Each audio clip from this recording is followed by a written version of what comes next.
ఎకరాలు భూములు అవసరం అవుతాయి అనేది మాట్లాడదాం. ముందు మనతోటి మాట్లాడడం కోసం లింగంనేని శివరాం ప్రసాద్ గారిని, రాజకీయ విశేషంలో ఒకసారి వారితో మాట్లాడదాం. శివరాం ప్రసాద్ గారు నమస్తే సార్. సార్, రాజధాని కోసం ఎన్నో తంటాలు పడతా ఉన్నారు ప్రభుత్వానికి సంబంధించినటువంటి పెద్దలు. మరి గత ప్రభుత్వంలో 2014లో చంద్రబాబు నాయుడు గారి ప్రభుత్వంలో భూములు సేకరించిన రైతులకు న్యాయం జరిగిందా? సో అయితే ఇంకెన్ని ఎకరాలు మళ్ళీ భూములు సేకరించాలని అనుకుంటుంది ప్రభుత్వం? ఒకవేళ అనుకున్నా ఇస్తారా మళ్ళీ రైతులు?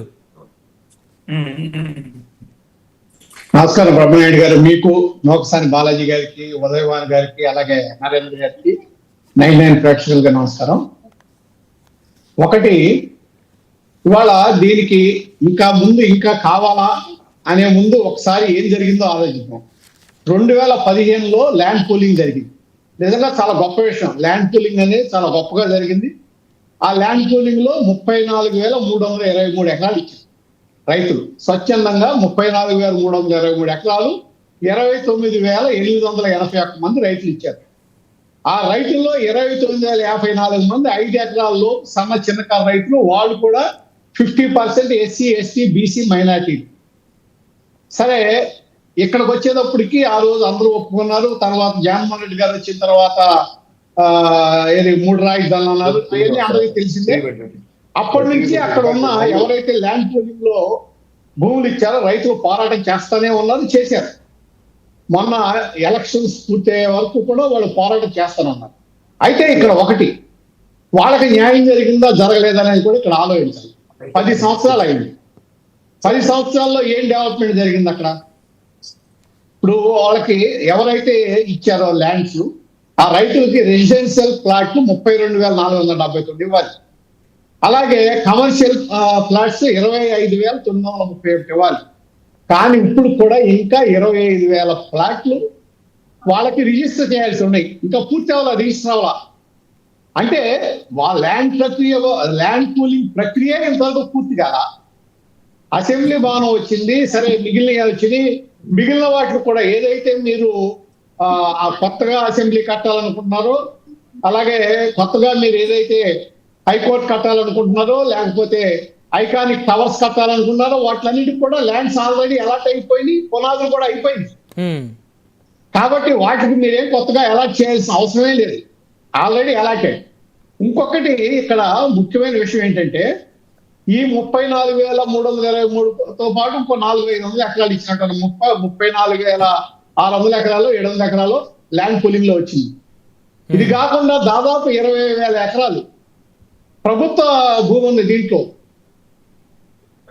ప్రభుత్వ భూమి కూడా కలిపితే ఎంత అయింది? మీకు 54,000 ఎకరాలు అయింది. ఓకే. ఆ రోజున మరి ఇది ఈ రాజధాని గురించి మాట్లాడినప్పుడు ఏం చెప్పారు? అమరావతిలో ఇది 34,000 ఎకరాల కోసమే. అవును. దానికి సంబంధించే అమరావతి భవిష్యత్ అవసరాల కోసం 5,020 ఎకరాల భూమి ఇస్తామని, నగరాభివృద్ధి కోసం కేటాయించింది 3,019 ఎకరాలని, అలాగే సింగపూర్ కన్సార్టియంకి 1600 ఎకరాలు, మొత్తం 9,639 ఎకరాలు ఉన్నాయి. ఎలాట్ చేసాం వేరు వేరు వాటి కోసం అన్నారు. దానికోసం సింగపూర్ కన్సార్టియం మధ్యలో వెనక్కి వెళ్ళింది. మళ్ళీ ఏం చేశారు? దాన్ని అలా పక్కన పెట్టించారు. ఇవాళ అవన్నీ జరుగుతుండగా కొత్తగా మళ్ళా 44,000 ఎకరాలు తీసుకొస్తే ఇప్పటికే ల్యాండ్ పూలింగ్ లో వచ్చే రైతుల పరిస్థితి ఏంటి? మీరు అక్కడ ఇచ్చినప్పుడు వాళ్ళు అమ్ముకోవాలంటే, ఎప్పుడైనా రైతులు అమ్ముకుంటేనే కదా వాళ్ళకి మళ్ళీ దాన్ని అమ్ముకుంటావో, లేకపోతే దాన్ని డెవలప్మెంట్ కి ఎవరైనా తీసుకుంటేనే కదా వాళ్ళకి లాభం. అంతే కదా.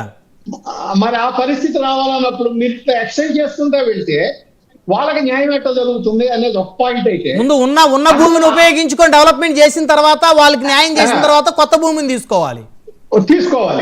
అది కాకుండా మీరు ఇది ఇన్కంప్లీట్ అంటే ఇప్పుడు వరకు ఇంకా 25,000 ఫ్లాట్లు ఇంకా రిజిస్టర్ చేయలేదు కదా మీరు. ప్రాసెస్ కంప్లీట్ అవ్వలేదు. ల్యాండ్ పూలింగ్ ప్రాసెస్ ఇంకా ఇంతవరకు కంప్లీట్ అవ్వలేదు. ఈ పరిస్థితిలో ఉన్నప్పుడు ఇప్పుడు మీకు ప్రభుత్వ భూమి కూడా మీకు అందుబాటులో ఉన్నప్పుడు ఇవాళ అవసరమే వచ్చింది. ఇంకొకటి, ఎయిర్పోర్ట్ కోసం 6,000-7,000 ఎకరాలు అంట.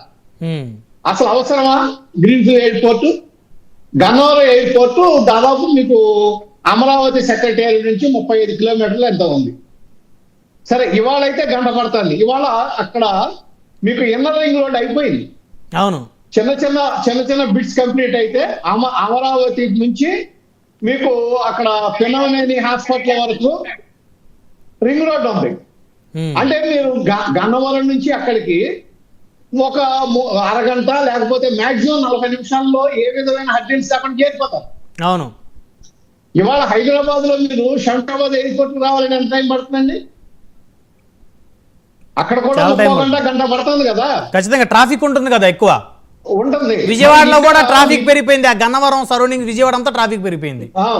ఇవాళ ట్రాఫిక్ తో సంబంధం లేకుండా మీకు రింగ్ రోడ్ వచ్చేసింది కదా. అవును. రింగ్ రోడ్ నుంచి మీకు అమరావతికి వచ్చేస్తారు. అటువంటి పరిస్థితి వచ్చినప్పుడు మీకు ఇంకొక ఎయిర్పోర్ట్ ఇవాళ అవసరం ఏంటి? దానికోసం ఇవాళ మనం ల్యాండ్ పూలింగ్ చేయాల్సిన అవసరం ఏంటి? రెండోది అమరావతికి కూడా ఎంత లేదన్నా మీరు 15-20 కిలోమీటర్లు అవతలే కట్టాలి. అవును. ఏది మీరు ఎయిర్పోర్ట్ కట్టినా దగ్గరలో వస్తే ఆ మాత భరించలేదు. అవును, రాజధాని మధ్యలో కట్టలేరు కదా ఎయిర్పోర్ట్. మనం చూసాం కదా హైదరాబాద్ లో మీకు అక్కడ ఏది సిటీలో ఉన్నప్పుడు ఎయిర్పోర్ట్ ఎంత మోతగా ఉండేదో చూసాం కదా. అవును. కాబట్టి ఇంటర్నేషనల్ ఎయిర్పోర్ట్ ఎప్పుడు కూడా బయటే ఉండదు. అవును. మరి అటువంటిప్పుడు మీరు 20-25 కిలోమీటర్లు అవతల కట్టే అవకాశం ఉన్నప్పుడు ఇక్కడే Gannavaram airport, already Gannavaram airport కే 2000 ఎకరాలు ఉంది. అవును. దాన్ని 1500 కోట్లు 2000 కోట్లతో డెవలప్ చేస్తున్నారు. ఇంతవరకు ఆ డెవలప్మెంట్ ప్రాసెస్ కంప్లీట్ అవ్వాలి. 5 ఏళ్ల నుంచి జరుగుతూనే ఉంది. అవును. అది ఇంటర్నేషనల్ ఎయిర్పోర్ట్. అది అవసరమా? ఇటువంటివన్నీ ఇప్పుడు మనం ఆలోచించేటప్పుడు మనకు ప్రజలు ఇచ్చిన సమయం అంత 5 సంవత్సరాలు. అవును. ఈ 5 years లో ముందు మనం ఏం చేయాలి, ఏది అందుబాటులో తీసుకురావాలి, ఇమీడియట్ గా కంప్లీట్ చేయాల్సింది long term goals, short term goals ఏంటి? ఇప్పుడు షార్ట్ టర్మ్ గోల్స్ ఇమీడియట్ గా మీరు పోలవరం కంప్లీట్ చేయాలి, అమరావతి కంప్లీట్ చేయాలి. అవును. నా ఉద్దేశం ఏంటి, అమరావతి కన్నా కూడా పోలవరం 100 times ఎక్కువ ఇంపార్టెన్స్ ఉంది. ఎందుకంటే పోలవరం అనేది కంప్లీట్ అయితే రాష్ట్రం సస్యశ్యామలం అవుతుంది, ప్రతి ఎకరాకి నీరు అందుతుంది, దాదాపు 1,00,000 కోట్లు అధికంగా మన ఇన్కమ్ పెరుగుతుంది ఇది రాష్ట్రానికి, ఇది వ్యవసాయం ద్వారా. ఇటువంటి పరిస్థితి ఉన్నప్పుడు వ్యవసాయం కానీ వ్యవసాయ ఆధార వీటి మూలన కానీ ఏది ఆక్వా దీని మూలన కానీ పెరుగుతుంది ఆదాయం. అటువంటి పరిస్థితి ఉన్నప్పుడు మీరు అక్కడ పూర్తిగా 45.75 మీటర్ల ఎత్తున నీళ్లు నిలిపేటట్టుగా అక్కడ పూర్తి చేసి ఇక్కడ ఫస్ట్ ఫేజ్ మొత్తం అమరావతి యాజ్ గా ఉన్నదంతా పూర్తి చేస్తే అప్పుడు ప్రజలకి మెచ్చుకుంటారు. ఇక్కడ ఆల్రెడీ ఇప్పటికే ఎవరైతే మీకు ఇచ్చారో